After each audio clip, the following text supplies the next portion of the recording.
Napoleon Bonaparte को इतिहास के सबसे महान सैन्य नेताओं में से एक माना जाता है, जो फ्रांसीसी क्रांति के दौरान प्रमुखता से उभरे और 1804 से 1814 तक और बाद में 1815 में फ्रांस के सम्राट के रूप में सेवा की।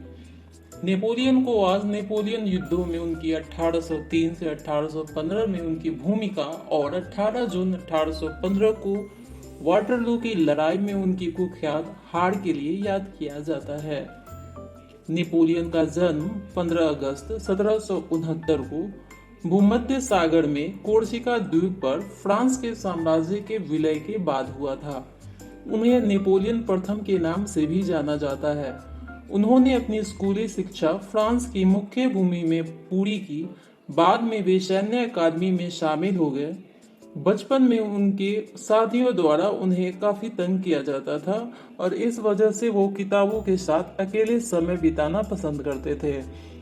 अकेले समय बिताना और किताबें पढ़ने की वजह से उन्हें इतिहास और भूगोल की जानकारी काफी अच्छी तरह से हो गई थी।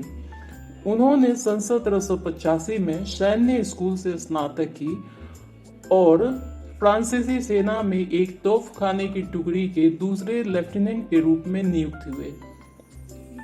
हालांकि वह कोर्सिकन राष्ट्रवाद के कट्टर समर्थक थे, उन्होंने अंततः फ्रांसीसी क्रांति के आदर्शों को अपनाया जो 1789 में शुरू हुआ, जब वह जैकोबिन्स फ्रांसीसी कोर्सिकन रिपब्लिकन में शामिल हो गए।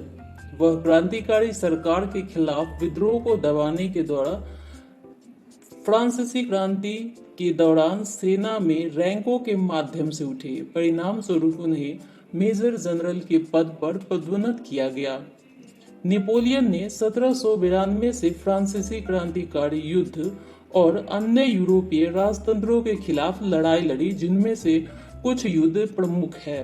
पहला है कैंपो फॉर्मियो की संधि।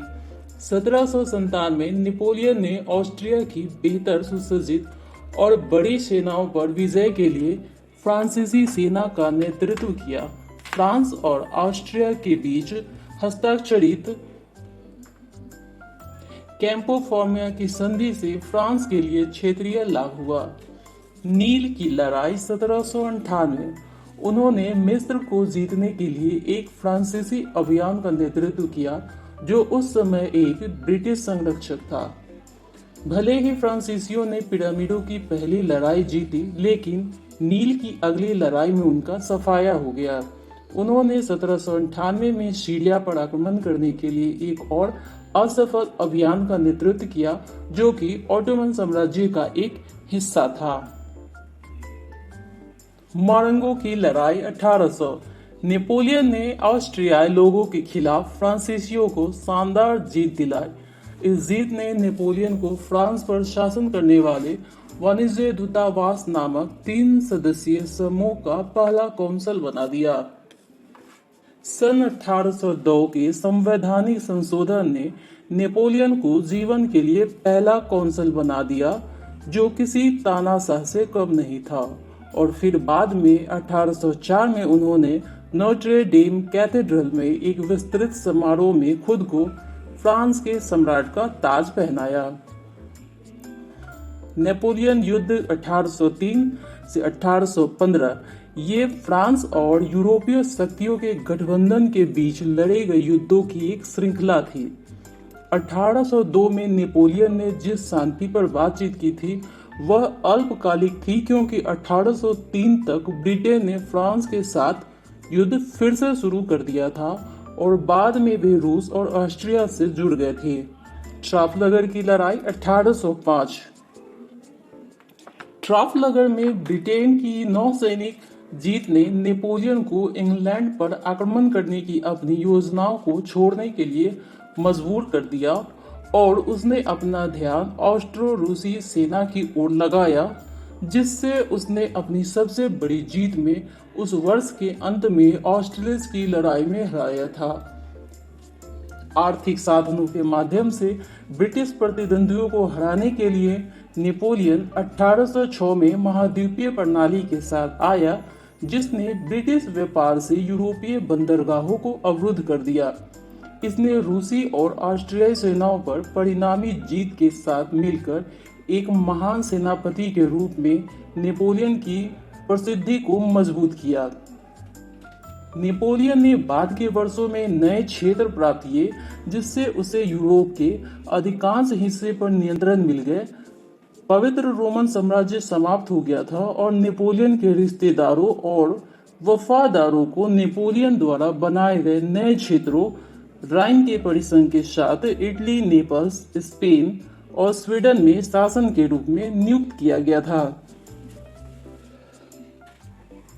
प्रशासनिक सुधार के बारे में बात करें तो उन्होंने सरकार को केंद्रित करके शिक्षा, बैंकिंग में सुधार, कला और विज्ञान को प्रोत्साहित करके स्थिरता बहाल करने का प्रयास किया। नेपोलियन कोड 21 मार्च 1804 नेपोलियन ने नेपोलियन कोड की स्थापना की, जिसे फ्रांसीसी नागरिक संहिता भी कहा जाता है। इसके आधार पर कुछ नियम तय किए गए जो इस प्रकार है। इनमें जन्म के आधार पर विशेष अधिकारों को मना किया, धर्म की स्वतंत्रता प्रदान की और कहा कि सरकारी नौकरी सबसे योग्य लोगों को ही दी जानी चाहिए। इसमें आपराधिक कोड, सैन्य कोड और नागरिक प्रक्रिया संहिता और वाणिज्य कोड भी शामिल थे। नेपोलियन कोड ने नेपोलियन के नए संविधान का पालन किया, जिसने पहला कौंसिल बनाया था। उन्होंने दासता और सामंतवाद को समाप्त कर दिया। नेपोलियन ने लाइसिस नामक एक विस्तृत शिक्षा प्रणाली की स्थापना की, जिससे वर्ग और पंथ के पूर्वाग्रह के बिना सार्वभौमिक शिक्षा को बढ़ावा दिया।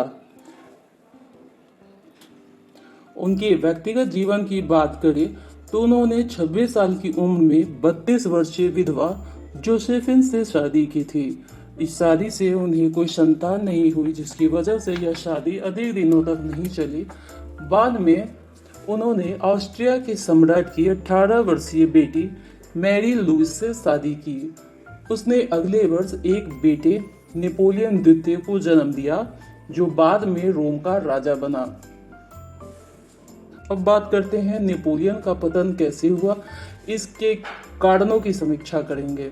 पहला कारण में आता है जनता में असंतोष।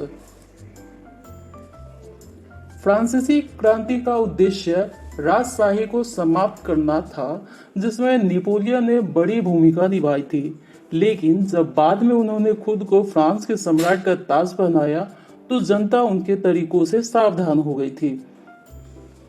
ब्रिटिश व्यापार को अवरुद्ध करने के लिए उनके द्वारा तैयार की गई महाद्वीपीय प्रणाली भी बहुत सफल नहीं हुई थी और अंत में इसका उल्टा असर होने लगा।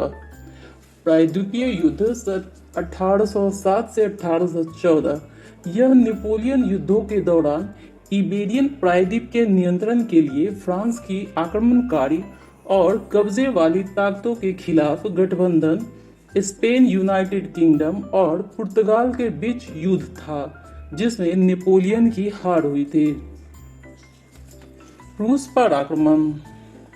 सन 1812 में रूस के विनाशकारी आक्रमण के बाद महान फ्रांसीसी प्रभुत्व तेजी से ढह गया।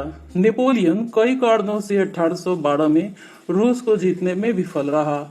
सन 1813 में ऑस्ट्रियाई पर्शिया, रूसी और स्वीडिश सैनिकों की गठबंधन सेना द्वारा लिबजिंग की लड़ाई के दौरान नेपोलियन की सेना को फिर से पराजित किया गया था। जब गठबंधन सेना ने पेरिस पर कब्जा कर लिया तो उन्हें अपना सिंहासन छोड़ने के लिए मजबूर होना पड़ा और उन्हें इटली के तट से दूर एल्वा द्वीप में निर्वासित कर दिया गया, जबकि उनकी पत्नी और बेटे को ऑस्ट्रिया भेज दिया गया था। अब बात करते हैं वाटरलू की लड़ाई के बारे में। 26 फरवरी 1815 को नेपोलियन मुख्य भूमि से फ्रांस भाग गया, जहां भीड़ को खुश करके पेरिस में उसका स्वागत किया गया।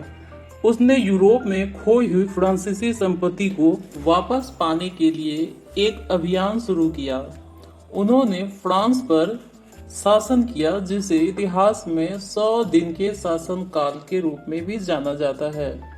सन 1815 में फ्रांसीसी सेना ने संयुक्त ब्रिटिश और प्रशिया सेना को हराने के लिए बेल्जियम पर आक्रमण किया। लिग्नी में प्रशिया की हार हुई। 18 जून को वाटरलू में प्रशिया के समर्थन के साथ Duke of Wellington Arthur Wellesley की कमान के तहत फ्रांसीसी को अंग्रेजों द्वारा बुरी तरह से हराया गया था। इस लड़ाई ने यूरोप में नेपोलियन के खतरे को अस्थायी रूप से समाप्त कर दिया। जून 1815 में नेपोलियन को एक बार फिर से गद्दी से उतार दिया गया। अंग्रेजों ने नेपोलियन को अफ्रीका के पश्चिमी तट से 1870 किलोमीटर दूर अटलांटिक महासागर में सेंट हेलेना द्वीप पर रखा था। उन्होंने सेंट हेलेना और निर्जन असेंशन द्वीप दोनों में सैनिकों की एक छोटी चौकी भेजने की सावधानी बरती, जो द्वीप से किसी भी तरह से बचने के लिए सेंट हेलेना और यूरोप के बीच स्थित है। 5 मई 1821 को 51 वर्ष की आयु में वहीं रहते हुए नेपोलियन बोनापार्ट का निधन हो गया। उनके निधन का संभावित कारण पेट का कैंसर बताया जाता है। हालांकि यह अनुमान लगाया गया था कि उन्हें जहर दिया गया था। उनकी अंतिम इच्छा सीन के तट पर दफनाने की थी, लेकिन उन्हें द्वीप पर ही दफनाया गया था। 1840 में उनके अवशेषों को फ्रांस को लौटा दिया गया और एक राजकीय अंतिम संस्कार दिया गया। तो दोस्तों, कैसा लगा आपको हमारा आज का ये वीडियो? अगर आपको ये जानकारी पसंद आई तो कृपया हमारे चैनल को सब्सक्राइब करें और वीडियो को लाइक करें। धन्यवाद।